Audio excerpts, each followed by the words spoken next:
आकाशवाणी दिल्ली प्रस्तुत करता है विशेष फोन इन कार्यक्रम रेडियो डॉक्टर।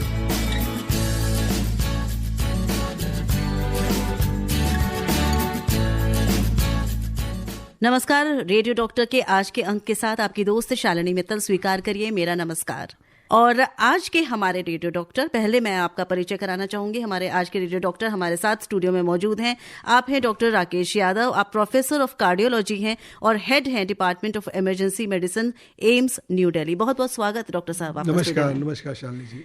और रेडियो डॉक्टर आप सुनते हैं प्रतिदिन FM रेनबो पर 102.6 मेगाहर्ट्ज पर। साथ ही साथ आप सुनते हैं प्रसार भारती के न्यूज ऑन AIR ऐप पर। आज का विषय डॉक्टर साहब, वैसे आपका नाम सुनते ही मुझे लगता है हमारे श्रोता समझ गए होंगे कि विषय क्या होगा, पर थोड़ा सा आप बताएं किस विषय पर जानकारी देना चाहते हैं हमारे श्रोताओं को। आज बहुत दिनों बाद मफलर डाल के आया हूँ, ठंड बहुत है जी। तो मुझे लगा आज हम चर्चा करेंगे कि ठंड में क्या हृदय में कुछ विकार ज्यादा आ जाता है, ज्यादा सावधानी लेनी चाहिए, ठंड में हृदय रोगियों को और प्रिकॉशन लेना चाहिए। तो मैं आज आपसे कहूंगा कि आप इस विषय पे हम चर्चा करते हैं कि ठंड से अपने हृदय को बचाना भी है कि नहीं बचाना है, और बचाना है तो कैसे बचाना है। बिल्कुल सर, आप कहें और हम ना माने और हम कहें और हमारे श्रोता ना माने, ऐसा हो नहीं सकता। तो हम कहना चाहेंगे अपने श्रोताओं से कि ये बहुत अच्छा विषय है आज के लिए, बिल्कुल जिसको तात्कालिक विषय कहा जाता है, क्योंकि अभी सर्दी बहुत पड़ रही है दिल्ली NCR में और हमारा ये कार्यक्रम आपकी सेवा में मौजूद रहता है। एक से एक हम रेडियो डॉक्टर्स यहाँ लेकर आते हैं। डॉक्टर राकेश यादव हमारे साथ हैं और उन्होंने कहा है इस पर चर्चा होनी बहुत ज़रूरी है कि सर्दियों में किस तरह से दिल की देखभाल की जा सकती है, हार्ट केयर इन विंटर्स। तो चलिए बात करते हैं इसी विषय पर। रेडियो डॉक्टर आपका दोस्त है, आपके स्वास्थ्य की चिंता करता है, इसीलिए प्रतिदिन हम आते हैं 3 बजे आपसे आपकी खैर और ख्वाहिश करते यही हैं कि आप बिल्कुल स्वस्थ रहें, खुश रहें, और जब आप खुश रहेंगे तो हम खुश रहेंगे। देखिए हमारे श्रोता भी जुड़ गए हैं। डॉक्टर साहब ने कहा है आज सर्दियों में दिल की देखभाल पर बात करनी है, तो हमारे श्रोता जो है हमारे साथ जुड़ गए, कुछ पूछना चाहते हैं। शालिनी जी, आपने मेरे शब्द कैसे छीन लिए। मैं श्रोताओं से कहना चाहता था दिल में ना कुछ मत रखो, सब खोल दो, जो प्रश्न है पूछो। देखिए फौरन हमारे 2 श्रोता जुड़ गए हैं लाइन पर। आइए बात करते हैं। हेलो, नमस्कार मैम। जी नमस्कार, अपना नाम बता दें पहले। आप श्रोता जो फोन से जुड़े हैं हमारे इस कार्यक्रम में। मैम मेरा नाम कुंवर सिंह है, मैं दिल्ली से बोल रहा हूँ। जी कुंवर सिंह जी, क्या पूछना चाहेंगे डॉक्टर राकेश से। मैम मैं डॉक्टर साहब से पूछना चाहूंगा कि सर्दी में ये BP इतना ज्यादा क्यों बढ़ जाता है, और बहुत सारे केसेस मैंने सुने हैं कि सवेरे सवेरे हार्ट अटैक की प्रॉब्लम होती है लोगों को, हार्ट में प्रेशर ज्यादा क्रिएट होता है। तो सर्दी में क्या वजह ऐसे हो जाती है सर जो हमें हाई BP की प्रॉब्लम ज्यादा? बिल्कुल कुंवर सिंह जी, आप तो शालिनी जी के ही प्रश्न पूछेंगे, मुझे मालूम था। बहुत ही इम्पोर्टेंट प्रश्न है। मैं बार बार कह रहा था कि इस प्रश्न पर चर्चा जरूर होनी चाहिए और आपने ही ये प्रश्न उठा दिया। ये बिल्कुल सही है कि सर्दियों में ब्लड प्रेशर बढ़ता है। हमारे इस देश में बहुत गर्मी पड़ती है, बहुत ठंडी पड़ती है, तो हम अपने सारे मरीजों को, एक बात, हम मरीज तो उनको कहते भी नहीं कि कोई मरीज नहीं है, सब स्वस्थ लोग हैं, बट जिनको ब्लड प्रेशर होता है, मैं हमेशा कहता हूं कि अपना ब्लड प्रेशर रेगुलर चेक करिए, क्योंकि अक्टूबर से बढ़ना शुरू होगा। उसके कारण क्या है कि सर्दियों में आपको स्वेटिंग नहीं होती है, आपको बिल्कुल, और स्वेटिंग जो है वो आपका ब्लड प्रेशर कम करता है, शरीर से नमक निकालता है। तो पहली चीज आपकी स्वेटिंग नहीं होती है। दूसरी बात है कि ठंड के कारण आपकी जो स्किन के ऊपर की ब्लड वेसल होती हैं वो कंस्ट्रक्ट हो जाती है, क्योंकि उन्हें एनर्जी बचानी होती है, उन्हें टेम्परेचर बॉडी के अंदर का बाहर नहीं निकलने देना होता है। एक वो भी कारण है। और तीसरा, यूजुअली सर्दियों में हमने देखा कि लोग नमक का सेवन ज्यादा करने लगते हैं। पसीना निकलता नहीं कि घर बैठे हैं, पकौड़े खा रहे हैं, अंदर बैठे हुए कुछ ना कुछ खाते रहते हैं। और दूसरी बात, सर्दियों में आपका व्यायाम भी कम हो जाता है, गरिष्ठ भोजन ज्यादा करते हैं। तो ये सारे कारणों से हम लोगों ने देखा कि सर्दियों में ब्लड प्रेशर आपका बढ़ता है। तो इसलिए हमारे सब पेशेंटों को ये एडवाइस होती है कि अपना ब्लड प्रेशर अक्टूबर से फिर मेजर करने लगे, जैसे ही बढ़े अपनी दवा बढ़ा दें, और मार्च अप्रैल तक आते आते ब्लड प्रेशर फिर नॉर्मल से कम होने लगता है तो घटा दें। यह बहुत है और बिल्कुल सही है। इन्हीं कारणों से कि आपकी डायबिटीज अनकंट्रोल हो जाती है, आपका ब्लड प्रेशर बढ़ जाता है। और तीसरी सबसे इंपॉर्टेंट चीज है कि आप ध्यान नहीं देते हैं अपने स्वास्थ्य के बारे में, और ठंड जो होती है वो हार्ट पे बहुत स्ट्रेन डालती है। तो ये सारी चीजें होते हुए आपका हार्ट अटैक की संभावना भी सर्दियों में बढ़ जाती है। तो डॉक्टर साहब, आपने कहा कि अपने आप मॉनिटर करें और दवाई ज्यादा कर लें, कम कर लें, क्या खुद कर सकते हैं कि डॉक्टर की राय से करें? देखिए, हम तो अभी आपको एडवाइस करेंगे कि डॉक्टर की राय से करें, बट हमारे बहुत पेशेंट है जो हम समझाया कि ये दवा की मात्रा इतनी बढ़ा दो, अगर नहीं कंट्रोल होता इतनी बढ़ा दो, अगर नहीं हो रहा मेरे पास आ जाओ। तो क्योंकि ब्लड प्रेशर एक ऐसी बीमारी है कि आदमी को जिंदगी भर दवा खानी है, तो हर आदमी चाहता है कि हमें डॉक्टरों के पास कम से कम जाना पड़े। तो बहुत जो सीखना चाहते हैं हम उनको सिखाते हैं, और हमारे पेशेंटों के ब्लड प्रेशर, मैं कहता हूं कि ऐसा कोई मरीज आज तक नहीं मिला जिसका ब्लड प्रेशर कंट्रोल ना हो। बट ये एडवाइस बहुत जरूरी है कि ब्लड प्रेशर मॉनिटर करें अपना, और 1000-1200 की मशीनें मिलती है आजकल, और बड़ी एक्यूरेट मशीन है, आपको करना आना चाहिए। तो घर में करें। मैं तो आपसे बिल्कुल कहूंगा कि मैंने अस्पताल में रूटीन पेशेंट का मैं ब्लड प्रेशर नापते नहीं, क्या फायदा, मेरे पास आओगे आपका ब्लड प्रेशर बढ़ा हुआ मिलेगा ही। तो आप घर में मॉनिटर करें, तो होम मॉनिटरिंग सबसे अच्छा होता है। लेकिन डॉक्टर साहब ने ये बहुत जरूरी बात की कि पहले सीख लें, यानी किसी स्पेशलाइज्ड जो इसको अच्छे से जानकार है, या किसी डॉक्टर कैसे नापा जाए, जी कैसे नापा जाए, और उसको अगर दवाई आगे पीछे करनी है तो डॉक्टर की सलाह से करें, नहीं तो आप पहले सीख लें। ये बहुत जरूरी है। चलिए, एक और श्रोता हमारे साथ हैं। हेलो जी, अमित जी, बहुत बहुत स्वागत है कार्यक्रम में। जी मैम जी। हाँ, हापुड़ से बोल रहे हैं आप? जी, ग्राम लंगोल, हापुड़, यूपी। जी, बताइए क्या पूछना है? जी, सभी को मेरा प्यार भरा नमस्कार। जी नमस्कार और स्वागत। मैम, सवाल मेरा ये है कि सर्दियों में अपने हृदय का ध्यान रखने में किस तरह का खान पान में ध्यान रखना चाहिए, यही सवाल है। जी, खान पान सर। देखिए, एक चीज मानिए, खान पान सर्दी और गर्मी नहीं देखता है। खान पान का तो आपको हमेशा ही ध्यान रखना है। हाँ, सर्दियों में क्या होता है, लोगों के खान पान थोड़ा ज्यादा खराब हो जाते हैं। आप घर में बैठे हुए हैं, आपने कहा पकौड़ी बना लाओ, फिर आप स्मोकिंग भी, लोग आप देखेंगे जो स्मोकर होते हैं वो सर्दियों में ज्यादा स्मोकिंग करते हैं, क्योंकि ठंड लग रही है तो आप स्मोकिंग करने लगेंगे। तो सर्दियों में आपकी लाइफस्टाइल खराब होती है, आपका ब्लड प्रेशर भी बढ़ जाता है, आपकी शुगर अनकंट्रोल होती है। ये सारे कारण हैं। तो खान पान तो वही खान पान मेंटेन रखिए आप जो आप गर्मियों में करते हैं। बट हाँ, थोड़ा सा जिनको ब्लड प्रेशर की शिकायत है या जिनको हार्ट की प्रॉब्लम है, थोड़ा पानी ज़्यादा ना सर्दियों में पिए, बहुत ज़्यादा पानी ना पिए, क्योंकि आपको स्वेटिंग नहीं होती है, उसकी ज़रूरत नहीं है बहुत ज़्यादा पानी। अच्छा, पानी ज़्यादा नहीं पिए? नहीं, बिल्कुल ये कंसेप्ट 6 लीटर 7 लीटर बिल्कुल है। आपको दिन में 2 लीटर पानी चाहिए, 2 लीटर सफिशिएंट होता है, क्योंकि और सब में पानी होता है। तो कोई, मैं ये कहूँगा कि कोई स्पेसिफिक नहीं है सर्दियों में खान पान के लिए। हाँ, खान पान कंट्रोल रखिए, वो ज्यादा जरूरी है। धन्यवाद कॉल करने के लिए। और मैसेजेस भी बहुत सारे आ चुके हैं। और संजय कुमार लिख रहे हैं चंडीगढ़ केवी ITBP भानु रामगढ़ से कि मैं 45 इयर्स का हूँ, मुझे 2024 में एक स्टंट लगा था। वैसे मुझे कोई इश्यू नहीं है, मेरा हीमोग्लोबिन 12 है, क्या ये सफिशिएंट है? यूजुअली हमारे यहाँ अगर 14 हो तो ज़्यादा अच्छा होता है, बट 12 इज सफिशिएंट। बट बहुत बार हम लोगों ने देखा कि हम आयरन डेफिशिएंट बहुत है, हमारे हिंदुस्तान में लोग आयरन डेफिशिएंसी बहुत है। तो एक बार चेक करा लीजिए, अगर आयरन डेफिशिएंसी है तो आयरन डेफिशिएंसी को पूरा कीजिए। पेट में कीड़े बहुत कॉमन है, उनका आप डिवर्मिन कर लीजिए अपने को, ये थोड़े से आप चीज़ करके बढ़ा सकते हैं। हाँ, आपको अगर 24 साल की उम्र में स्टंट डल गया है तो मान लीजिए आपको बहुत प्रिकॉशन से रहना 24 साल के नहीं है, 45 इयर्स बट उनको स्टंट डल चुका है ना। हाँ, 2024 में पड़ा 24 में तो 40 साल में आपको स्टंट, अगर 42 साल में, तो ये मानिए कि आप थोड़ा सा हाई रिस्क बिलोंग करते हैं। बट मैं ये नहीं कहूंगा कि आप 100 साल तक जिंदा नहीं रह सकते। आप बिल्कुल 100 साल तक जिंदा रह सकते हैं। आपको अपनी लाइफस्टाइल अच्छी करनी है, जो हम आपको बाद में बताएंगे।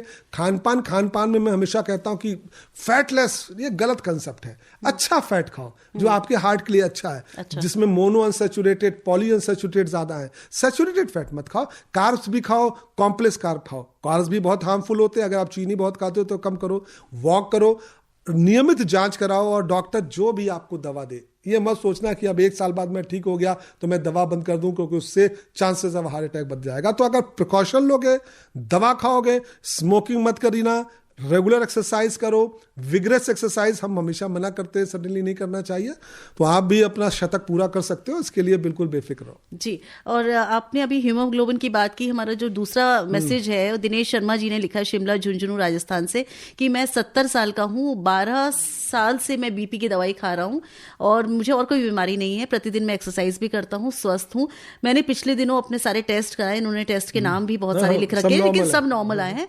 हीमोग्लोबिन इन्होंने लिखा है कि मेरा 16.8 है। ठीक है। तो डॉक्टर साहब ने कुछ नहीं कहा, लेकिन कुछ लोग कहते हैं कि खून की अधिक मात्रा हार्ट के लिए ठीक नहीं है। तो इन्होंने खुद लिखा है कि क्या ये मिथ है? नहीं, ये मिथ है। आपका 16.8 ज्यादा नहीं हीमोग्लोबिन है, बट हाँ, जिसको पॉलीसाइथीमिया वीरा होता है वो एक अलग तरह की बीमारी होती है, जिसमें आपका 18-19, उसको एक बार चेक लोग कहते करा लो, अगर है उसका इलाज कराओ।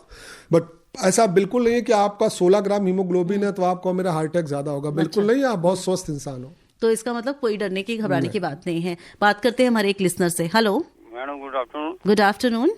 मुजाहिद बात कर रहा हूँ दिल्ली से। जी जी, बताइए क्या पूछेंगे? Good afternoon. नमस्कार। हाँ बताएं। डॉक्टर साहब, मैं जो उसमें 2010 में मेरा बीपी बढ़ गया था, 95 प्लस 135 हो गया था। तो डॉक्टर के, मैं फैमिली डॉक्टर के पास गया, उन्होंने मुझे एडवाइस करी, दवाई लिख दी उन्होंने मुझे, एमोडेप 80। तो मैं 15 साल से वही टैबलेट खा रहा हूँ, तो इसमें कोई प्रॉब्लम तो नहीं है? और एक डॉक्टर साहब, हीमोग्लोबिन मेरा डाउन हो जाता है। 10 साल पहले हो गया था 6 पॉइंट, उसके बाद जो 2 साल पहले रह गया था 7 पॉइंट। नहीं, देखिए, दो चीज है। ब्लड प्रेशर की इन 2 दवाओं से किसी का हीमोग्लोबिन कम नहीं होता। हाँ, हीमोग्लोबिन कम हो रहा है तो उसके बहुत कारण है। आपको कोई डिफिशिएंसी हो सकती है, आपके पेट से ब्लीडिंग हो सकती है, आपके बैन मोरो में, तो आप एक बार किसी मेडिसिन या हेमेटोलॉजिस्ट से अपनी जांच करा लें। ब्लड प्रेशर के बारे में हमेशा कहता हूं, अगर आप एक दवा खा रहे हैं और 15 साल से उससे आपको कोई कॉम्प्लिकेशन नहीं है, आपका ब्लड प्रेशर कंट्रोल है, तो आमूमता मैं दवाइयाँ नहीं बदलता हूँ। हाँ, आपको डायबिटीज डेवलप हो जाए तो शायद हमको थोड़ी दवाइयाँ चेंज करनी पड़े, बट अगर कुछ नहीं है, आप स्वस्थ हैं, दवा टॉलरेट कर रहे हैं, तो आप दवा कंटिन्यू करें, उसको बदलने का कोई औचित्य नहीं है इस समय। जी, धन्यवाद कॉल करने के लिए। आइए बात करते हैं हमारे अगले लिसनर से। हेलो।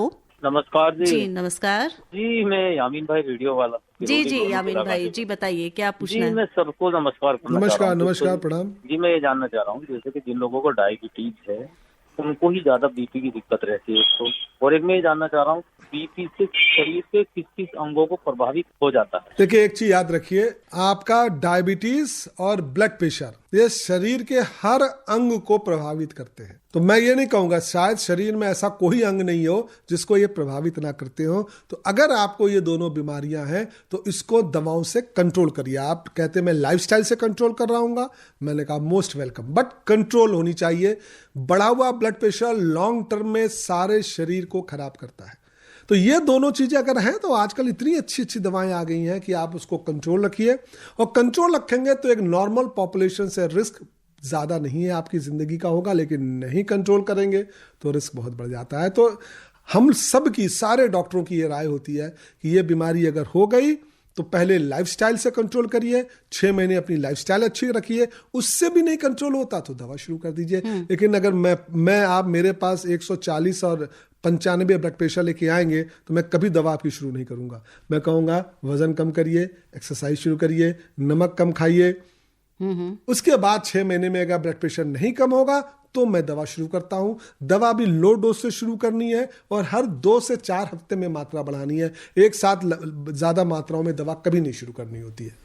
लेकिन एक बार अगर दवा शुरू हो गई तो हमेशा इसीलिए मैंने पहले कहा कि 6 महीने आपकी लाइफस्टाइल आप सुधारिए, कितनी लाइफस्टाइल से आप कर सकते हैं, उसके बाद दवा, फिर दवा आप अपने आप कभी बंद करने की कोशिश मत कीजिए। जी जी जी। डॉक्टर साहब, एक बहुत प्यारा सा मैसेज है, आपकी तारीफ में भी है, थोड़ा थोड़ा मेरी तारीफ भी है तो मैं ये मैसेज लेती हूँ। It is fortunate to have you again doctor Rakesh Yadav on our favourite radio programme. Combination with Shalini ji has made it a prime time programme. तो हम दोनों की तरफ से बहुत बहुत धन्यवाद आपको कि आप कार्यक्रम से जुड़ते हैं। श्याम मित्तल जी हैं, 75 ईयर्स के हैं, रोहिणी के श्रोता हैं और रेगुलर हमारे साथ जुड़े रहते हैं। बहुत बहुत धन्यवाद श्याम जी। आपने लिखा है, जानना चाहते हैं, kindly discuss effect of pollution of our heart for diabetic patients. बिल्कुल है श्याम जी, एक चीज मानिए, पॉल्यूशन अच्छी चीज नहीं है। 2 लोग कहते हैं कि एविडेंस नहीं है, बट एविडेंस भी है। ये मानिए, कुछ चीज एविडेंस बेस्ड नहीं होती है, कुछ चीज परसेप्शन बेस्ड होती है। तो ये सारे डॉक्टरों को, दुनिया में हर आदमी का ये परसेप्शन है कि जो हमारा एयर पॉल्यूशन है वो हार्ट के लिए खराब है, लंग के लिए खराब है। एयर पॉल्यूशन से ब्रेन स्ट्रोक बढ़ सकता है। अब तो ये मानते हैं कि एयर पॉल्यूशन से कैंसर भी बढ़ता है। तो ये बिल्कुल सच बात है। पॉल्यूशन आपके हृदय के लिए, आपकी डायबिटीज के लिए, आपके लिए खतरनाक है। अगर आप उससे बच सकते हैं, प्रिकॉशन ले सकते हैं तो बिल्कुल लीजिए जी। और ये हम सबको भी कोशिश करनी है इसकी, कैसे हम इसे कम कर सके। जी, बात करते हैं, हमारे एक और श्रोता हमारे साथ फोन लाइन पर है। हेलो जी, आप अपना नाम बता दें। मैं मोहम्मद काजिम बोल रहा हूँ दिल्ली से। जी मोहम्मद काजिम जी, बताएं क्या पूछना है डॉक्टर साहब से। डॉक्टर साहब नमस्कार। नमस्कार। नमस्कार डॉक्टर साहब, मुझे ट्राइग्लिसराइड के बारे में जानना था कि जी? ये क्या है, इसमें कितना हो तो दवाई लेनी चाहिए? किसके बारे में? ट्राइग्लिसराइड बढ़ जाता है। ट्राइग्लिसराइड, अरे ठीक है। देखिए, ट्राइग्लिसराइड यूजुअली हम इंडियन का बढ़ा हुआ ही रहता है, घबराइए नहीं। अगर ट्राइग्लिसराइड आपका 400 से ऊपर जा रहा है तो हम दवा देते हैं। 400 के नीचे नॉर्मल इंसान को हम दवा नहीं देते, थोड़े प्रिकॉशन बताते हैं कि आप फ्री शुगर खाना बंद करें। जो सिंपल कार्बोहाइड्रेट होता है उससे बढ़ता है, उसको खाना आप बंद करें और आप एक्सरसाइज करना शुरू करें।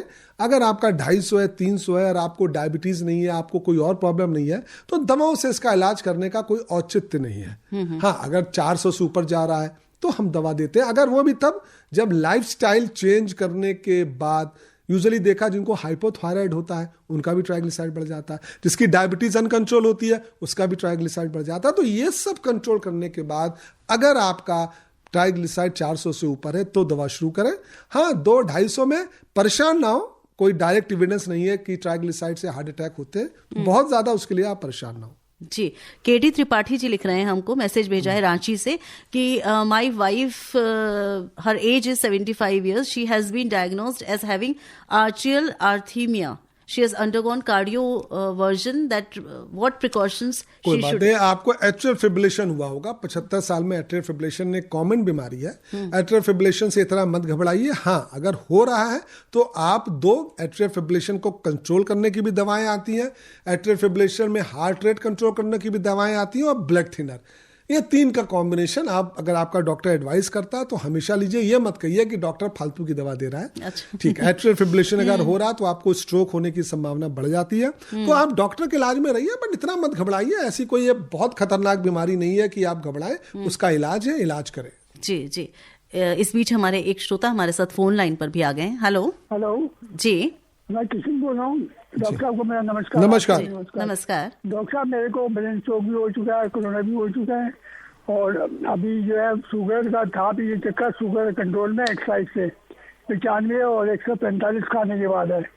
इसमें मुझे अभी क्या शुगर की दवाई लेनी चाहिए? बिल्कुल नहीं। आपने अगर एक्सरसाइज और डाइट से कंट्रोल कर रखी है तो मैं कभी राय नहीं दूंगा। अगर आपकी फास्टिंग 90 है, बेसिकली HbA1c जो 3 महीने का होता है वो करा लीजिए। अगर आपका वो 6.5 है और आपकी उम्र अगर 75 से ऊपर है तो 7 तक है, एक्सेप्टेबल है। अरे तब आप अगर HbA1c 7 से कम है और जो आप शुगर की रीडिंग बता रहे हैं, हमें नहीं लगता कि आपको दवा की जरूरत पड़ेगी। हाँ, स्ट्रोक हुआ है, हार्ट की प्रॉब्लम हुई, उनकी दवाएं खाते रहिए, बट शुगर के लिए मैंने कोई दवाई नहीं खाई, मैं एक्सरसाइज भी कर रहा हूँ, कपालभाति कर रहा हूँ। नहीं, आपको स्ट्रोक हुआ तो उसकी दवा खाइए। देखिए, वो आपकी एक्सरसाइज से नहीं ठीक होगा, उसका डॉक्टर 3 से 4 साल पहले हुआ था। कोई बात नहीं है, लेकिन कुछ दवाएं जो होती है वो लाइफ टाइम कंटिन्यू करनी होती है। अपने डॉक्टर के एडवाइस से करें, वो आपको फिर दोबारा स्ट्रोक ना हो। हाँ, आप एक्सरसाइज करते हैं, लाइफस्टाइल मॉडिफाई करते हैं, उसका अपना रोल है, लेकिन उसका 100% रोल नहीं है। अगर स्ट्रोक हुआ है तो जो डॉक्टर ने अगर आपको एस्पिरिन लिखी होगी, आपको स्टैटिन लिखी होगी, तो वो जरूर खाते रहें। वो लॉन्ग टर्म के लिए आपके लिए फायदेमंद है। डॉक्टर एक रात में बार बार पेशाब जाना पड़ता है। हाँ। और थोड़ा बॉडी में कोहनी हाथ के दर्द होता है थोड़ा। देखिए, अगर बार बार पेशाब जाना पड़ता है तो इसके मतलब 2 है, या तो आपके यूरिन में इन्फेक्शन है या आपको प्रोस्टेट की शिकायत है। तो अपनी जांच कराएं और उसका इलाज कराएं। इन्फेक्शन तो कोई नहीं निकला, मैं कोई बात नहीं, तो इसके मतलब आपकी प्रोस्टेट की प्रॉब्लम है, तो किसी भी यूरोलॉजिस्ट से बात कर ले, वो दवा देंगे, बहुत हद तक कंट्रोल हो जाएगी। बहुत बहुत धन्यवाद कॉल करने के लिए। और आपने लाइफस्टाइल एक्सरसाइज पर काफी जोर दिया डॉक्टर साहब। ये हमारे एक श्रोता हैं, अनमोल गुप्ता नाम है, 37 ईयर्स के हैं, सरिता विहार नई दिल्ली में रहते हैं। लिख रहे हैं कि मैं 50 किलोमीटर साइकिल चलाता हूँ, क्या ये सही है? मुझे कोई दिक्कत तो नहीं होगी? 50 किलोमीटर। देखिए, एक सिंपल सी बात है, अगर आप एक दिन में 50 अचानक शुरू करेंगे, अगर आप रेगुलर चला रहे हैं, आप प्रिकॉशन सारा ले रहे हैं साइकिल चलाते समय, आप अच्छी साइकिल चला रहे हैं, तो बहुत अच्छी बात है, आप चलाते रहिए। जी, तो आप इसी तरह से चलाते रहिए और हम भी अपने कार्यक्रम को ऐसे ही चलाते रहेंगे। इस बीच में एक श्रोता जुड़ गए हैं। हेलो जी जी, आप रेडियो डॉक्टर में अपना नाम बता दीजिए।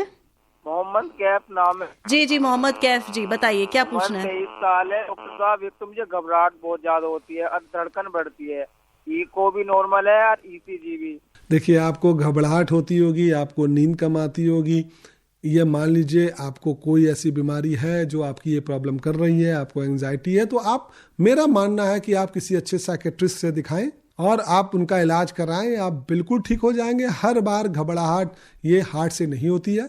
तो आपके 23 साल की उम्र में जो आपके बात करने के अंदाज से मैं पहचान पा रहा हूँ, आप किसी अच्छे साइकेट्रिस्ट को दिखाएं, आपकी एंजाइटी कम होगी, सब चीज कंट्रोल में आ जाएगी। एक और साथी हैं, पहले इनको भी हम ले लेते हैं। हेलो जी नमस्कार, मेरा नाम प्रशांत है जी, मैं दिल्ली से बोल रहा हूँ।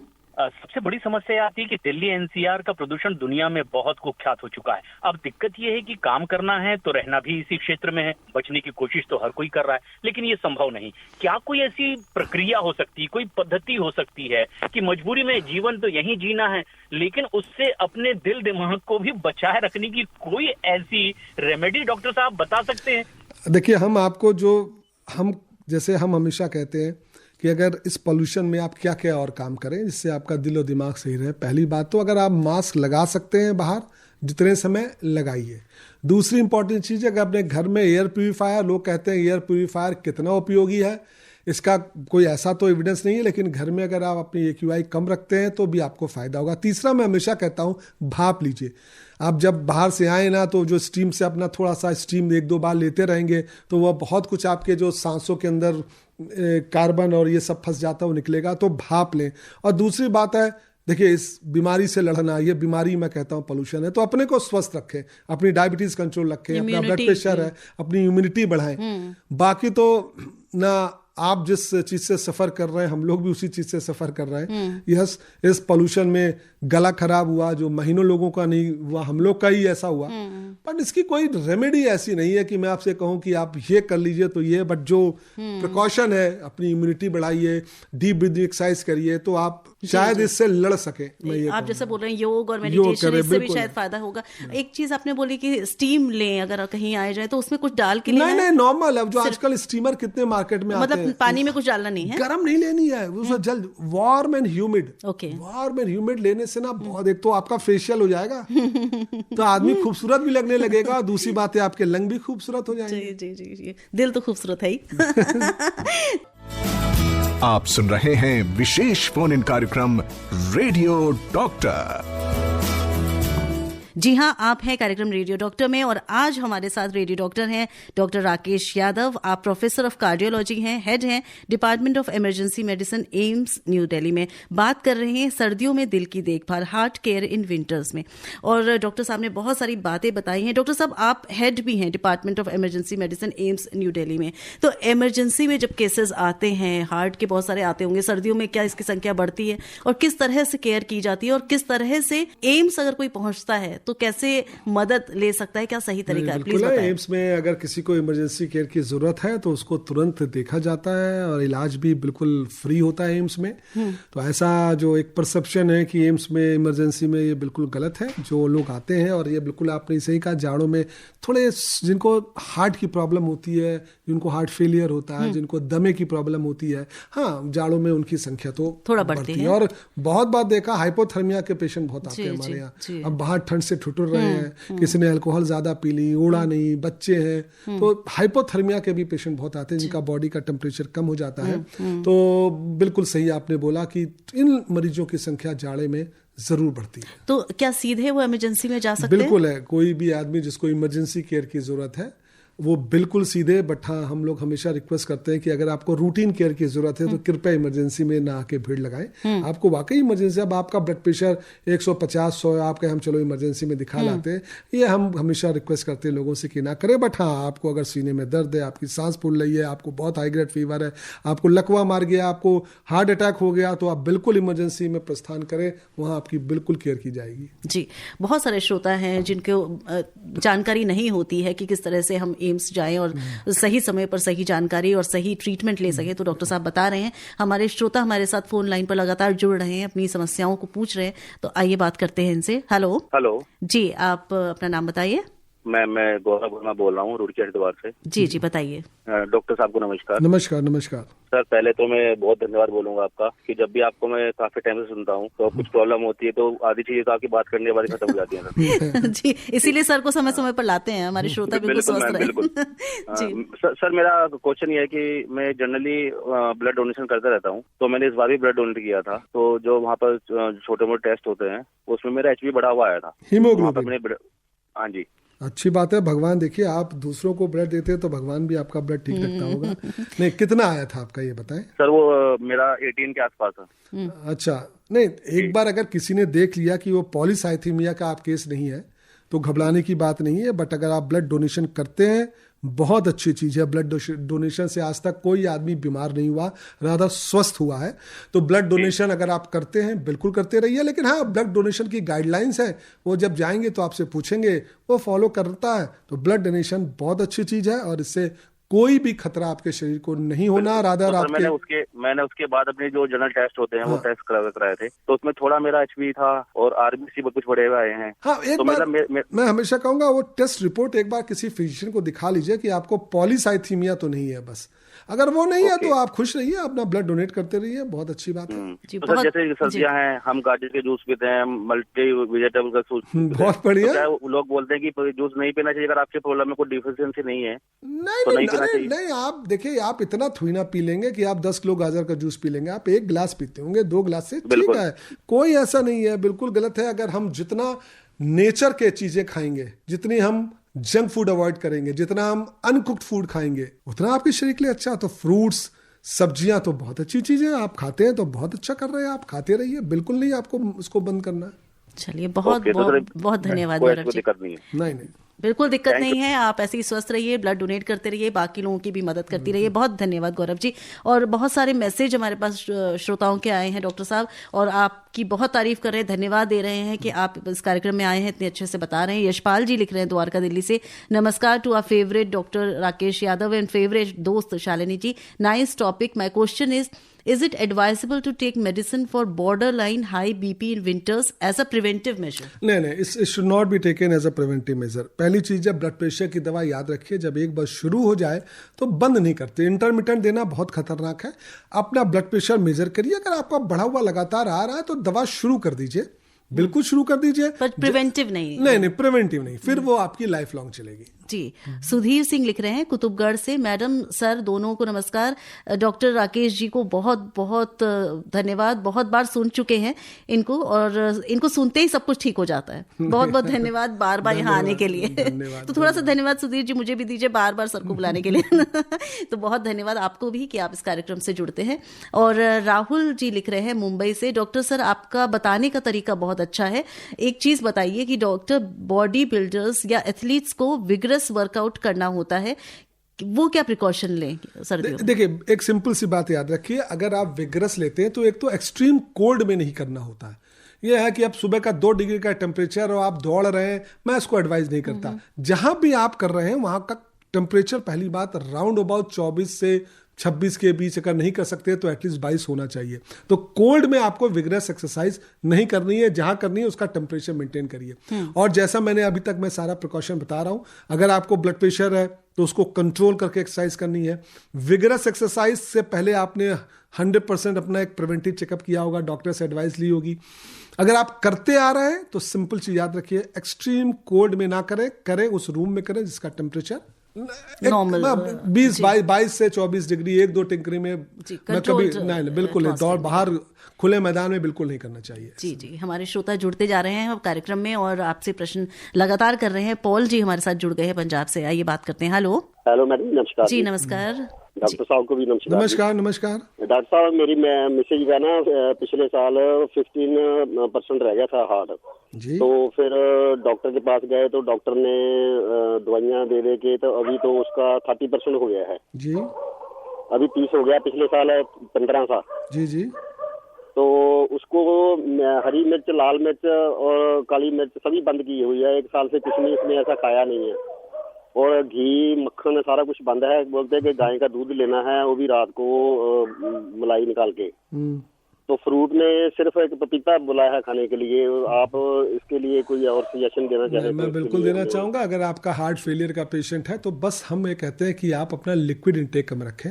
खाने पीने में ये कहना कि पपीता ठीक है, आम खराब है, आम ठीक है, अब अगर डायबिटिक है तो आम मत खाइए, आप सेब खाइए, पपीता खाइए, अमरूद खाइए, कोई भी फल आप खा सकते हैं, ये याद रखिए। और दूसरी बात है, फैट बिल्कुल बंद करना बहुत खतरनाक चीज़ है। ये मैं बिल्कुल एक कहते हैं कि ऑन रिकॉर्ड ये बात बोलता हूँ कि आपके शरीर में फैट की ज़रूरत है। कौन सा फैट खाइए? अच्छा फैट खाइए। अच्छा फैट कौन होता है? जिसमें अनसैचुरेटेड एंड फैट ज्यादा होते हैं, जैसे पॉली अनसैचुरेटेड, मोनो है। सैचुरेटेड फैट मत खाइए, जंक फैट मत खाइए जिसमें फ्री फैटी एसिड होता है। तो फैट का सेवन बहुत जरूरी है। बिल्कुल बॉयल खाने से भी शरीर में नुकसान है, ये बिल्कुल एडवाइजर नहीं है।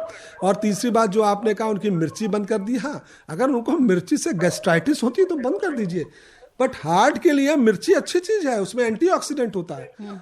आप मिर्ची के साथ नमक ज्यादा खाएंगे, इसलिए हम लोग मना करते हैं। अगर आप नमक कंट्रोल कर दें, अपना पानी कंट्रोल कर लें, अच्छा फैट खाएं, तो अपनी मिसेस को आप खाने दीजिए, वो खुश रहेंगी तो लंबा जिएंगी। जी जी जी जी, मेहरबानी, शुक्रिया आपका। जी बहुत बहुत धन्यवाद। और हमारे श्रोता भी लिख रहे हैं, डॉक्टर साहब आपकी जो बातें हैं पॉजिटिविटी और हौसला देने वाली होती हैं, काबिले तारीफ होती हैं। Salute to you. Promila Bedi हमें लिखकर भेज रही हैं, और साथ ही साथ खाने में पूछ रही हैं। खाने के संबंध में बहुत सारे प्रश्न आए हैं, लेकिन हमारे एक श्रोता और वेट कर रहे हैं फोन लाइन पर। हेलो। हाँ नमस्कार मैम। जी जी, सविता जी। जी हाँ जी, मैं सविता बात कर रही हूँ मेरठ से। हाँ जी, बताइए क्या पूछना है। मेरा सवाल ये था कि मैम मेरे ना पैर के ऊपर वाले हिस्से में बहुत अकड़न सी हो रही थी, खिंचाव जिसे बोलते हैं। तो फिर मैंने जब टेस्ट कराया तो मेरा वो कोलेस्ट्रॉल बढ़ा हुआ आया था, वो भी 126 था। आपकी उम्र कितनी है? सर मेरी एज है 44। आपको डायबिटीज नहीं है? आपको ब्लड प्रेशर नहीं है? नहीं सर, कुछ भी नहीं है। तो इस कोलेस्ट्रॉल की इस रिपोर्ट को आप एक काम करिए, अपनी अलमारी में बंद कर दीजिए, दोबारा देखिएगा भी नहीं। आपकी रिपोर्ट बिल्कुल ठीक है। और ये पैर की जो अकड़न है इस कोलेस्ट्रॉल से नहीं हो सकती, ये वहम निकालिए। और आप अपनी ज़िंदगी में, जैसे मैंने बार बार बताया, अगर खाना तो अच्छा खाना खाइए, घर का खाना खाइए। आपको खाने का शौक है तो पकौड़ी बना के खाइए। पकौड़ी में बेसन होता है, पकौड़ी में आपका कड़वा तेल होता है। पकौड़ी किसी खाइए, बैगन की खाइए, प्याज की खाइए, आलू की नहीं खाइए, उसका ग्लाइसेमिक इंडेक्स कम होता है। अगर आप डायबिटीज है तो नहीं खा सकते हैं, आप सब खा सकती हैं। वजन कंट्रोल रखिए बस। सर सर्दियों में ना मैं जैसे बीच में अभी मैंने 15 दिन से अर्जुन की छाल का पानी पी लेती हूँ मैं। चलिए, ये सब मन का वहम है। आप पी लीजिए, आपको अच्छा लगता है पी लीजिए, लेकिन आप ये सोचें कि उससे आप ठीक हो जाएंगे, ये हम लोग नहीं मानते। अर्जुन की छाल का कोई साइंटिफिक एविडेंस स्ट्रांग नहीं है, बट आपको अच्छा लगता है आप पी लीजिए, मैं ये नहीं कहूँगा। बट एक्सेसिव आयुर्वेद की दवाएं, काढ़ा, ये सारी चीजें भी शरीर के लिए बहुत नुकसानदेह है। जी जी, वो भी किसी गाइडेंस के तहत ही करिए, अपने मन से मत कीजिए। ये लिखा है जगदीश बजाज जी ने, विकासपुरी दिल्ली से। डॉक्टर साहब और मैडम शालिनी को नमस्कार। मेरा हीमोग्लोबिन हमेशा 10 और 11 के बीच में रहता है, जब भी कभी रूटीन चेकअप करवाता हूँ। A66 है, क्या सलाह देंगे? मेडिसिन कोई ली जाए या खान पान से कोई फर्क पड़ेगा? देखिए, बिल्कुल पहली बात तो सबसे कॉमन कॉज जो होता है वो होता है आयरन डिफिशिएंसी। दूसरा कारण होता है कि आपके पाइल से ब्लीडिंग तो नहीं हो रही। एक बार किसी डॉक्टर से चेकअप करा ले, जो कारण रूल आउट कर दे। अगर वो कहता है कि आपका आयरन डिफिशिएंसी है तो आयरन ले लीजिए, बिल्कुल आप इंप्रूव होंगे। B12 डिफिशिएंसी वो ले लीजिए। तो हम हमेशा कहते हैं कि एक बार चेकअप करा लीजिए फिजिशियन से कि किस कारण से आपका हीमोग्लोबिन कम है, उसका इलाज करेंगे, बिल्कुल ठीक हो जाएंगे आप। और क्या डॉक्टर साहब कोई वैक्सीनेशन भी होती है हार्ट हेल्थ के लिए? हमारे श्रोता पूछ रहे हैं। बिल्कुल है, हमारी इन्फ्लुएंजा की वैक्सीनेशन होती है, हमारी न्यूमोकोकल की वैक्सीनेशन होती है। तो वैक्सीनेशन से माना जाता है जो हाई रिस्क पेशेंट है वो अगर वैक्सीनेशन ये सब करा ले तो उनको बार बार लंग का इन्फेक्शन कम होता है, तो ये फायदेमंद होता है। हार्ट अटैक के मरीजों में भी फायदेमंद होता है, हार्ट फेलियर के पेशेंट में भी फायदेमंद होता है। तो लेकिन वो सारी चीजें आप अपने डॉक्टर से कंसल्ट करके करें। जी, ये बताना कि किनको करना चाहिए इस छोटे से प्रोग्राम में जो 1 घंटे का है मेरे लिए बहुत मुश्किल होगा, बट हाँ वैक्सीनेशन से फायदा हो सकता है। बिल्कुल होता है। डिटेल्स डॉक्टर से मिलकर आप डॉक्टर से मिलकर इसको कर लें। जी जी, हमारे एक श्रोता वेट कर रहे हैं फोन लाइन पर। हेलो नमस्कार जी। नमस्कार, रामवीर गांधीनगर दिल्ली से बोल रहा हूँ। डॉक्टर साहब नमस्कार। जी नमस्कार। डॉक्टर साहब, आप तो बातों में मजाक में बहुत अच्छी सारी सलाह देते जा रहे हैं, बहुत अच्छा लग रहा है, धन्यवाद। क्योंकि आप एक चीज आपसे पूछनी है कि हमने डॉक्टर साहब से पूछा था कि घबराहट क्यों होती है, उन्होंने हमारा ECG और इको करवाया पंत में, तो सब नॉर्मल था। तो आप लोग जो डाउट होता है पहले उसको क्लियर करते हैं, फिर आपको पेशेंट के ऊपर दवाइयाँ इस्तेमाल कराते हैं। ये आपकी पहली वो रहती है कि सब सारी चीजें पता हो जाए। जी। तो हमें अब क्या ऐसा करना चाहिए जो हमारे इको भी कराने के बाद भी नॉर्मल है, सब चीज ठीक है, मेरा शुगर और BP था वो नॉर्मल है, तो अब मुझे बताओ मुझे और क्या करना है जो मेरा सब नॉर्मल ही रहे? देसी घी सर्दियों में कितना खाना चाहिए? हम कितना देसी घी खा लेते हैं? 10 ग्राम खा लेते हैं। नहीं, कहते ना घी ज्यादा नहीं खाना चाहिए कोलेस्ट्रॉल की वजह से। ये सब मिथ्या। हाँ, ये बिल्कुल अब सही है कि घी से कोलेस्ट्रॉल नहीं बढ़ता है। अब तो अमेरिका की जो डाइट्रिक एसोसिएशन ने कोलेस्ट्रॉल पे वो लगा दिया कि आप कुछ भी खाओ, उससे आपका इंटरनल कोलेस्ट्रॉल नहीं बढ़ता है। घी में थोड़ा सैचुरेटेड फैट ज़्यादा होता है, तो घी कम खाइए। आपको अगर ऑयल खाना है, अगर आपने पकौड़ी खानी है तो कड़वे तेल में खाइए, जिसमें सबसे अच्छा उसमें सैचुरेटेड फैट होता ही नहीं है। तो घी आप टेस्ट के लिए खाइए, घी को कुकिंग मीडिया मत बनाइए। दाल में छौंक है, आपको रोटी चुपड़ना है, तो अगर आप देखेंगे तो आप 2 चम्मच से ज़्यादा घी दिन में नहीं खा पाते हैं। इतना ठीक है, इसमें कोई आपको खराबी नहीं है। अगर आपको टेस्ट लगता है, आपका हम घी नहीं खाना चाहते हैं, मोस्ट वेलकम, बट ऑयल खाना ज़रूरी है, फैट लेना ज़रूरी है। इसका आप एक चीज़ हमेशा जान के रखिए। और ज़्यादातर घबराहट अगर कोई कारण नहीं होता तो एंग्जाइटी से होती है। आपको नींद नहीं आ रही है, ये बहुत कॉमन होता है हमारे यहाँ। ओल्ड एज में नींद नहीं आना, और लोग उसका इलाज करते नहीं। हमसे कहते हैं डॉक्टर साहब नींद की दवा की आदत पड़ जाएगी। हमने कहा 75 साल के तो आप ऐसे ही हैं, 15 साल और जिंदा रहेंगे। 15 साल आदत पड़ भी गई तो क्या कम से कम सुकून से सोएंगे तो आप। और सुकून से सोना, ये याद रखिए, आधी बीमारियां सुकून से सोना खत्म करता है। आपका ब्लड प्रेशर कंट्रोल हो जाता है। एक बात और पूछें डॉक्टर साहब जी, जैसे कि कभी कभी ऐसा लगता है जैसे चक्कर आ रहे हैं, तो डॉक्टर साहब के चेकअप कराते हैं, कहते हैं सब ठीक है आपका। नहीं, चक्कर के बहुत कारण है। आपकी सर्वाइकल से भी हो सकता है, आपका बीपी कम होता है उससे भी हो सकता है। तो अगर ये सब चीजें आपकी नहीं है तो उसका थोड़ा बहुत में आप परेशान ना हो, उसके बड़े कारण है। जी जी, आपने स्लीप की बात की, नींद की बात की कि नींद भी बहुत ज़रूरी है। और अगर नींद ठीक ना आए, या और भी जैसे लाइफस्टाइल, नींद, खान पान, धूम्रपान, ये सारी जो चीज़ें हैं, ये इसके बारे में थोड़ा सा बता दीजिए। मैं बिल्कुल बताता हूँ। नींद में से मेरे पास पेशेंट आते हैं, बहुत आते हैं, घबराहट हो रही है, ये हो रही है, बीपी नहीं कंट्रोल है, तो मैं पहला प्रश्न पूछता हूँ आपकी नींद कैसी है। अक्सर 3 दिन से मैं सोया ही नहीं हूँ। हम कहते हैं पहले नींद की दवा खाइए। आप विश्वास नहीं करेंगी, हमारे पास इतने पेशेंट, इनका ब्लड प्रेशर, उनको प्रॉपर हमने एंग्जोलिटिक दी, प्रॉपर इनको जो भी मूड स्टेबलाइजर्स दिए, प्रॉपर स्लीप कराई, उनके बाद इनकी बहुत चीजें कंट्रोल हो गई, वो खुश हो गए, उनकी बीमारी आदि वैसे ही खत्म हो गई। अब फिर कहते हैं सर हम ध्यान से नींद अच्छी करते हैं। हमने कहा कैसे भी कर लो, ध्यान कर सकते हो, योगा कर सकते हो, एक्सरसाइज से कर सकते हो, वो भी ठीक है। नहीं कर सकते हो तो दवा खाइए। और ये मान लीजिए आप बीमार हैं और आपको नींद प्रॉपर नहीं आ रही, तो आपकी बीमारी जो है वो कभी कंट्रोल में नहीं आएगी। और कभी कभी ऐसा भी होता है डॉक्टर साहब, नींद नहीं आ रही है, वो सर्दियों का टाइम है, रजाई में घुसते हैं, फिर बाहर निकल के कुछ करने लगते हैं, या अचानक रात में आपको वॉशरूम जाना है, तो एकदम, तो ये किस तरह से हम देखिए, सर्दी में एक हमेशा याद रखिए, सर्दी में जब आप कमरे को हीट करके सोते हैं तो आपके शरीर पे ज्यादा कपड़े होते नहीं है, बट आपको बहुत तेज बाथरूम लगती है और आप उठ के खोल के बाथरूम में जाते हैं जिसका टेम्परेचर होता है 5 डिग्री। तो ये सडन चेंज जो टेम्परेचर होता है बुजुर्गों के लिए, एस्थमा वालों के लिए बहुत खतरनाक है। तो मैं हमेशा राय देता हूं कि अगर आप जा रहे हैं तो उठ के पहले कपड़े पहन के बाथरूम जाइए, या बाथरूम का दरवाजा खोल लीजिए जिससे बाथरूम और रूम का टेम्परेचर लगभग बराबर है। ये बहुत जरूरी है। सडन चेंज ऑफ टेम्परेचर जो होता है वो आपके लिए, बुजुर्ग के लिए, हार्ट फेलियर पेशेंट के लिए, एस्थमा पेशेंट के लिए बहुत ज्यादा हानिकारक है। तो इसका ध्यान रखना भी बहुत जरूरी है। ये हमें लिखकर भेजा है अंगद यादव हैं, आजमपुर यूपी में रहते हैं। डॉक्टर साहब मेरा वजन नहीं बढ़ रहा है, कोई ज्यादा वजन से परेशान, मुबारक हो। अगर आपका वजन नहीं बढ़ रहा तो मुबारक है। हाँ, आपका बीएमआई कितना, अगर आपका बीएमआई 19 से लेकर 22-23 तक है तो मस्त रहिए। हाँ, 19 से कम है, 17-18, तो एक बार चेकअप करा लीजिए आप कि आपको कोई और बीमारी तो नहीं है, इस कारण नहीं। इन्होंने लिखा है मेरा वजन 45 kg है, मैं नॉर्मल खाना खाता हूँ, उम्र 36, हाइट 5 फुट 4 इंच। और इन्होंने ये लिखा है कि सुबह उठता हूँ तो आंखों में चुभन होती है। तो ये एक बार दिखा लीजिए। ड्राई आई की तो प्रॉब्लम नहीं है, एक बार ऑप्थेल्मोलॉजिस्ट को दिखा लीजिए। अगर वो कुछ नहीं है तो कोई ऐसा घबराने की बात नहीं है जी। और बाकी भी बहुत सारे प्रश्न हैं, लेकिन फोन पर भी हमारे श्रोता वेट कर रहे हैं। हेलो जी, नमस्कार। जी नमस्कार। बीपी गौतम मेरठ से बोल रहा हूँ। जी गौतम जी बताएं जल्दी। मुझे पूछना है कि ब्रेडिकार्डिया, ट्रैकीकार्डिया और पैल्पिटेशन, इसके बारे में विस्तार से बताने की कृपा करें। मेरा एक निवेदन है कि हमारे देश में अर्जुन की छाल बहुत लोग लेते हैं, लाखों की संख्या में, और नो साइड इफेक्ट, और हमारे आयुर्वेद में तो अर्जुनारिस्ट भी आता है। धन्यवाद। देखिए, ब्रेडिकार्डिया सिंपल मतलब होता है कि आपकी हार्ट रेट 60 से कम है। टेकीकार्डिया का मतलब होता है 100 से ज़्यादा है। हाँ, अगर आपको ये रहता तो एक बार चेकअप करा लीजिए कि ये नॉर्मल फिजियोलॉजिकल है या इसका कुछ एबनॉर्मल है। ब्रेडिकार्डिया के और भी कारण होते हैं जिसमें हार्ट ब्लॉकेज हो जाता है। दूसरी बात, पैल्पिटेशन का सिंपल मतलब है जब आप अपनी हार्ट बीट को महसूस करने लगे, अनअवेयर, जिसे कहते हैं ना अनवांटेड है, आपको अजीब सी लग रही है हार्ट बीट, तो उसे हम पैल्पिटेशन कहते हैं।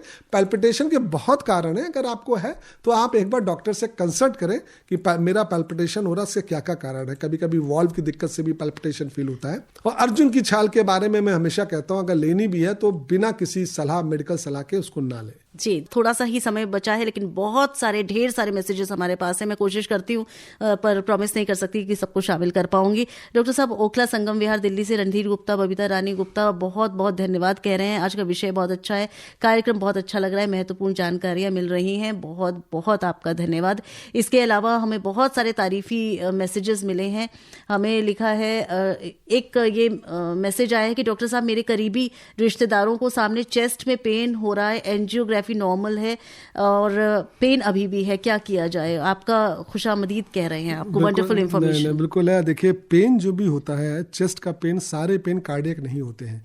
दो चीज याद रखिए, अगर एक जगह दर्द हो रहा है, दबाने से बढ़ रहा है, सेकंड्स का पेन हो रहा है, लगातार पेन बना हुआ है, आपको कोई चलने फिरने में दिक्कत नहीं हो रही है, तो ये ज्यादातर मस्कुलर पेन होते हैं। तो आपने एंजियो करा लिया, नॉर्मल है, तो किसी एक दिखाइए, एक फिजिशियन को दिखाइए कि मस्कुलर तो पेन नहीं है। सबसे कॉमन कॉज हमारे यहाँ कॉस्टोकॉन्ड्राइटिस होता है। तो ये सब ट्रीट, तो ये मत सोचिए कि हार्ट का ही पेन है। अगर आपने जो कराई लिया और नॉर्मल है तो मस्त रहिए, और हार्ट का पेन नहीं होगा, मोस्ट प्रॉब्ली आपका मस्कुलर पेन ही होगा। जी, और ये हमें मैसेज भेजा है शबनम ने, दिल्ली से ही लिखा है, और आपके प्रश्न का जवाब डॉक्टर साहब दे चुके हैं, तो इसलिए मैं शॉर्ट में ही ले रही हूँ। सचिन लिख रहे हैं मेरठ से कि थैंक यू डॉक्टर साहब, आपने बताया कौन सा ऑयल अच्छा है हार्ट हेल्थ के लिए, एक बार फिर बता दें, और एज ग्रुप भी बता दें। बिल्कुल, मैं हमेशा कहता हूँ कि हम मस्टर्ड ऑयल जो खाते हैं वो सबसे अच्छा ऑयल है। मस्टर्ड ऑयल के बीच बीच में आप सोयाबीन, सफोला अगर मिक्स कर दें तो वो बेस्ट कॉम्बिनेशन है। आपको कोई बहुत एक्सोटिक ऑयल खाने की ऐसी कोई जरूरत नहीं है। देवदत्त पारसोलिया जी लिख रहे हैं, nice topic, super programme, excellent presentations, thanks to both of you, thank you so much. और अंगा जी ने धन्यवाद भेजा है, आपने जवाब दिया। आईपी एक्सटेंशन से संजय श्रीवास्तव लिख रहे हैं, 64 ईयर्स हूँ, मेरा B12 बढ़ा हुआ आया है, क्या मुझे B12 टैबलेट्स डेली नहीं लेनी चाहिए? वैसे भी मैं हमेशा कहता हूँ रूटीनली नहीं लेनी चाहिए। अगर आपको किसी डॉक्टर ने एडवाइस किया तो अलग बात है, बट अपने मन से B12 ये सब टैबलेट लेनी नहीं चाहिए, इसकी जरूरत नहीं होती है अगर आप एक नॉर्मल खाना खाते हैं तो। जी, और ये गौरव जी ने मोदी नगर से लिखा है कि मेरी उम्र 47 है, 72 हमें वेट है, बीपी नॉर्मल है, शुगर नॉर्मल है, फैमिली हिस्ट्री ब्लॉकेज की रही है, 4 लोगों को स्टेंट डल चुका है, तो क्या ये जेनेटिक होता है? बिल्कुल है, कोरोनरी आर्टरी डिजीज जेनेटिक होता है, इसमें कोई डाउट नहीं है। तो आप प्रिकॉशन से रहिए, मत सोचिए आपको हो जाएगा, बट अगर आपकी फैमिली में है तो अपना वजन कंट्रोल करिए, डायबिटीज कंट्रोल करिए, ब्लड प्रेशर कंट्रोल करिए, स्मोकिंग बिल्कुल नहीं करनी, और नॉर्मल जब में खान पान खाइए, एक्सरसाइज करिए।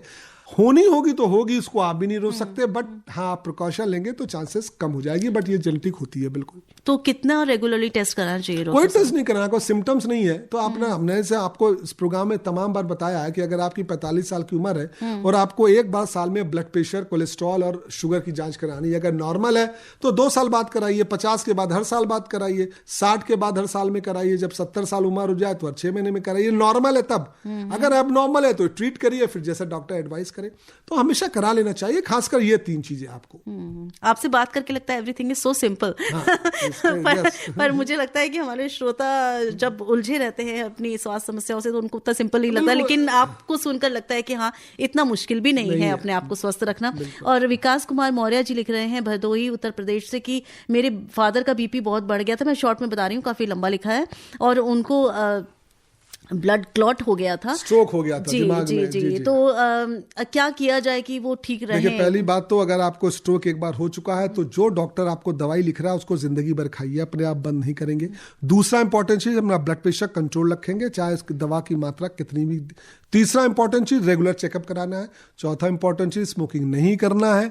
और 5वां इंपॉर्टेंट चीज है कि जो फिजियोथेरेपी एक्सरसाइज बताई जाए और रेगुलर करते रहिए, तो आप हो सकता है कि आपको दोबारा स्ट्रोक ना हो और पेशेंट को आप इंप्रूव करा ले जाए। और एक चीज आपने और बोली, स्ट्रेस नहीं लेना चाहिए। बिल्कुल है, स्ट्रेस तो हर चीज की जननी है। जी, तो कार्यक्रम में समय बस इतना ही है कि आप 1 मिनट में ये बताना चाहें क्या आज इंपॉर्टेंट, वैसे आपने अभी बता भी दिया, कुछ छूटा हो जो मैं ना बता पाऊँ, वैसे बहुत सारे श्रोता अभी भी पूछ रहे हैं। मैंने भी अब बहुत चीज, 1-2 चीज मैं कहूंगा कि सबसे इंपॉर्टेंट चीज है कि आप अपनी जिंदगी को खुश बनाएं। खुशी रहेंगे तो जो मैंने बताया आप कर पाएंगे, वरना नहीं कर पाएंगे। दूसरा, प्रॉपर स्लीप जरूर लें, ये नहीं सोचे कि हम नहीं सोएंगे। तीसरा, साहब खान पान, स्मोकिंग ना करें, चौथा थोड़ा सा चलते रहें, घर पे ना बैठे रहें, और 5वां जो घर की बनी चीजें कृपया वो खाएं, बाहर के जंक फूड को जिंदगी से हटा दें, शुगर है कंट्रोल करें, ब्लड प्रेशर है कंट्रोल करें, घर में क्यों लाते हैं कोक पेप्सी जंक फूड मत लाइए, पकौड़ी बना के खाइए, वो स्वस्थ रहेंगे। और अगर आप ये सब करते रहेंगे तो मेरा मानना है कि एक स्वस्थ जिंदगी जिएंगे। और